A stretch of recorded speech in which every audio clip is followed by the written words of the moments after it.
নমস্কার বন্ধুরা, job tutorial academy চ্যানেলে সবাইকে স্বাগত। প্রিয় দর্শক বন্ধু, তোমরা দেখো গ্রাম পঞ্চায়েতের তরফ থেকে নতুন রিক্রুটমেন্টের একটি বিজ্ঞপ্তি প্রকাশিত হয়েছে। তোমরা যারা দীর্ঘদিন ধরে গ্রাম পঞ্চায়েত ভিত্তিক চাকরিগুলোর জন্য অপেক্ষা করছিলে, অবশেষে দীর্ঘদিন পর কিন্তু আবারও গ্রাম পঞ্চায়েতের তরফ থেকে নতুন নিয়োগ শুরু হতে চলেছে। 2026 সালে সম্পূর্ণ একটি নতুন নিয়োগ বিজ্ঞপ্তি। দীর্ঘদিন ধরে এই নিয়োগ কিন্তু স্থগিত ছিল, আবারও কিন্তু নতুন নিয়োগ শুরু হতে চলেছে, যেখানে প্রচুর সংখ্যক শূন্যপদ থাকছে অল ওভার ইন্ডিয়া, সারা ভারতবর্ষ জুড়ে। ভারতবর্ষের প্রত্যেকটা রাজ্যের প্রতিটা গ্রাম পঞ্চায়েত থেকে কিন্তু এই নিয়োগ শুরু হতে চলেছে। তোমরা যদি একজন ভারতীয় নাগরিক হয়ে থাকো, এখানে আবেদন করতে পারবে যে কোনো রাজ্যের যে কোনো জেলা থেকে। ওয়েস্ট বেঙ্গলে যদি একজন পার্মানেন্ট অর্থাৎ স্থানীয় বাসিন্দা তুমি হয়ে থাকো, তোমার মধ্যে নির্দিষ্ট শিক্ষাগত যোগ্যতা থেকে থাকে এবং তোমার বয়স যদি 18 বছর হয়ে গিয়ে থাকে, তুমি কিন্তু এখানে আবেদন করতে পারবে।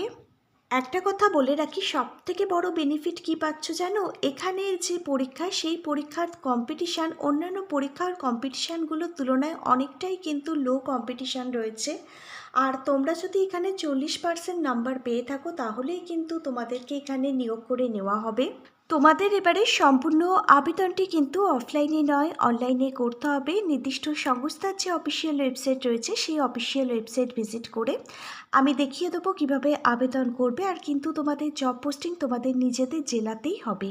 প্রিয় ক্যান্ডিডেট, তোমরা যারা দীর্ঘদিন ধরে গ্রাম পঞ্চায়েত ভিত্তিক চাকরিগুলোর জন্য অপেক্ষা করছিলে, অবশেষে তোমাদের জন্য বিজ্ঞপ্তি প্রকাশিত হয়েছে। এখানে কিভাবে আবেদন করবে, আবেদন পদ্ধতি থেকে শুরু করে শিক্ষাগত যোগ্যতা, বয়সীমা, বেতন পরিকাঠামো, কবে থেকে আবেদন শুরু হচ্ছে, আবেদনের লাস্ট ডেট কী রয়েছে, এই সমস্ত কিছু নিয়েই আমি সম্পূর্ণ ডিটেলসে বিস্তারিতভাবে আলোচনা করব আজকের এই ভিডিওর মাধ্যমে। প্রত্যেকে কিন্তু আজকে সম্পূর্ণ ভিডিওটা খুব মনোযোগ সহকারে দেখবে।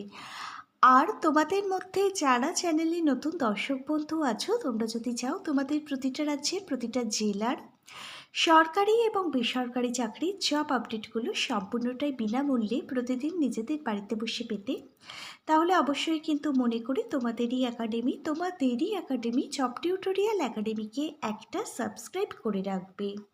এবার তাহলে তোমাদের প্রত্যেককেই আমি দেখিয়ে দিচ্ছি প্রকাশিত হওয়া অফিসিয়ালি বিজ্ঞপ্তিটা। তোমরা প্রত্যেকেই কিন্তু অনস্ক্রিনের মাধ্যমে প্রকাশিত হওয়া অফিসিয়ালি বিজ্ঞপ্তিটা দেখতে পাচ্ছ। তোমরা দেখো, গ্রামীণ বিকাশ মন্ত্রণালয়ের তরফ থেকে এই নিয়োগ বিজ্ঞপ্তি প্রকাশিত হয়েছে, যার অ্যাডভার্টাইজমেন্ট নাম্বার এবং যে তারিখে বিজ্ঞপ্তিটা প্রকাশিত হয়েছে তোমরা প্রত্যেকেই অনস্ক্রিনে দেখতে পাচ্ছ। এখানে দেখো 9,840টি কিন্তু শূন্য পদে গ্রামীণ রোজগার সেবক নিয়োগ করানো হবে। এছাড়াও এখানে আরও বিভিন্ন পোস্টে নিয়োগের বিজ্ঞপ্তি প্রকাশিত হয়েছে। আমরা এক এক করে প্রত্যেকটা পোস্ট নিয়ে সম্পূর্ণ ডিটেলসে আলোচনা করব। তোমরা দেখো, এখানের প্রথম পোস্ট হচ্ছে গ্রামীণ রোজগার সহায়ক। এই পোস্টে আবেদন করবার জন্য আবেদনকারী শিক্ষাগত যোগ্যতা থাকতে হবে। আবেদনকারী যদি যে কোনো ধরনের স্বীকৃত বোর্ড বা বিশ্ববিদ্যালয় থেকে ন্যূনতম উচ্চ মাধ্যমিক ক্লাস 12 পাশ করে থাকে, আবেদনকারী এখানে আবেদন করতে পারবে। কম্পিউটার সম্পর্কে কিন্তু মৌলিক জ্ঞান আবেদনকারী থাকতে হবে, মানে কম্পিউটার ব্যবহার কিন্তু আবেদনকারীকে জানতে হবে এখানে যদি আবেদন তুমি করতে চাও। এবার দেখো, এখানে দ্বিতীয় পোস্ট হচ্ছে কম্পিউটার সহায়ক। এই পোস্টে তুমি যদি আবেদন করতে চাও, তুমি যদি যে কোনো ধরনের স্বীকৃত বোর্ড বা বিশ্ববিদ্যালয় থেকে ন্যূনতম স্নাতক ডিগ্রি গ্র্যাজুয়েশন কমপ্লিট করে থাকো, তুমি আবেদন করতে পারবে কম্পিউটার সহায়ক পোস্টের জন্য। কম্পিউটার বিষয়ে তোমাকে ডিপ্লোমা অথবা 1 বছরের একটি কোর্সের সার্টিফিকেট তোমার থাকা কিন্তু বাধ্যতামূলক। বাংলায় তোমাকে টাইপিং করতে জানতে হবে। কম্পিউটারের কাজের অভিজ্ঞতা থাকলে তুমি এখানে আগে কিন্তু অগ্রাধিকার পেয়ে যাবে। গ্রামীণ রোজগার সহায়ক ও কম্পিউটার সহায়ক এই দুটো পোস্টে আবেদন করবার জন্য একজন জেনারেল আবেদনকারীর বয়স থাকতে হবে 18 থেকে 40 বছরের মধ্যে। 1 জানুয়ারি 2026 অনুযায়ী এখানে কিন্তু বয়সটি বিবেচ্য হবে। এখানে দেখো, এসসি এবং এসটি ক্যাটাগরির ক্যান্ডিডেটদের জন্য 5 বছর অতিরিক্ত বয়সের ছাড় রয়েছে। ওবিসি ক্যাটাগরির ক্যান্ডিডেটদের জন্য এখানে আরও অতিরিক্ত 3 বছর বয়সের ছাড় রয়েছে। পিডাব্লিউডি প্রতিবন্ধী ক্যাটাগরির ক্যান্ডিডেটদের জন্য এখানে কিন্তু আরও অতিরিক্ত 10 বছর বয়সের ছাড় রয়েছে। 1 জানুয়ারি 2026 অনুযায়ী আবেদনটি করবার আগে অবশ্যই কিন্তু তুমি তোমার বয়সটি হিসেব করে নেবে, তারপরেই আবেদন করবে। এবার তোমরা দেখে নাও এখানে যদি তুমি চাকরি পাও প্রত্যেক মাসে কত টাকা তোমার জন্য স্যালারি থাকছে। গ্রামীণ রোজগার সহায়ক পোস্টের জন্য প্রত্যেক মাসে 13,500 টাকা তোমাদের জন্য স্যালারি থাকছে। আর কম্পিউটার সহায়ক পোস্টে তুমি যদি চাকরি পাও প্রত্যেক মাসে 15,500 টাকা তোমাদের জন্য বেতন থাকছে। প্রিয় ক্যান্ডিডেট, এবার তোমরা জেনে নাও গ্রামীণ রোজগার সহায়ক অর্থাৎ GRA পোস্টে তুমি যদি চাকরি পাও তোমাদের কি কি কাজ করতে হবে। এখানে দেখো, গ্রামীণ এলাকায় মনরেগা প্রকল্পের কাজের পরিকল্পনা ও বাস্তবায়নে সহায়তা করতে হবে। শ্রমিকদের নিবন্ধন, জব কার্ড তৈরি ও হালনাগাদের সহায়তা করতে হবে। কাজের উপস্থিতি, মাস্টার রোল রেকর্ড ও সংরক্ষণ করতে হবে। কাজের অগ্রগতি পর্যবেক্ষণ করতে হবে ও রিপোর্ট তৈরি করতে হবে। গ্রাম সভা ও বিভিন্ন বৈঠকে অংশগ্রহণ করতে হবে এবং তথ্য প্রদান করতে হবে।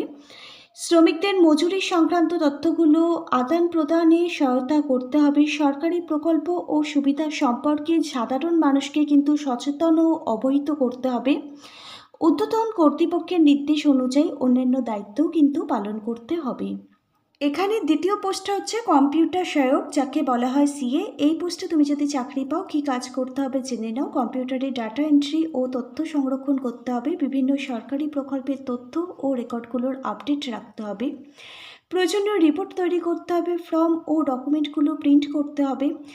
অনলাইন পোর্টালে তথ্য আপলোড করতে হবে এবং আপডেট করতে হবে। ইমেল ও অনলাইন যোগাযোগ পরিচালনা করতে হবে। অফিসের নথিপত্রগুলোর ডিজিটাল রেকর্ড সংরক্ষণ করে রাখতে হবে। অফিসের অন্যান্য কাজে কম্পিউটার সংক্রান্ত সহায়তা প্রদান করতে হবে। ঊর্ধ্বতন কর্তৃপক্ষের নির্দেশ অনুযায়ী অন্যান্য কাজগুলো কিন্তু এখানে করতে হবে নিষ্ঠার সঙ্গে।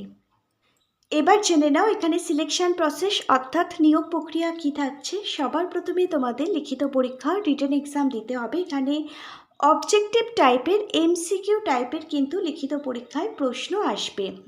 লিখিত পরীক্ষার জন্য আমি কিছু গুরুত্বপূর্ণ বই ট্যাগ করে দিচ্ছি। প্রতিটা বইয়ের লিঙ্ক পেয়ে যাবে ভিডিওর ঠিক নিচে থাকা ডেসক্রিপশন বক্সে।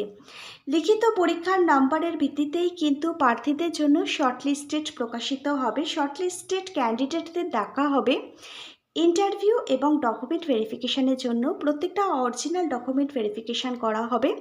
লিখিত পরীক্ষা এবং ইন্টারভিউ ডকুমেন্ট ভেরিফিকেশানের মাধ্যমে যাদের যোগ্য বলে বিবেচিত করা হবে তাদেরই কিন্তু ফাইনাল মেরিট লিস্ট প্রকাশ করা হবে অফিসিয়াল ওয়েবসাইটে। তারপরে কিন্তু নিয়োগপত্র দেওয়া হবে।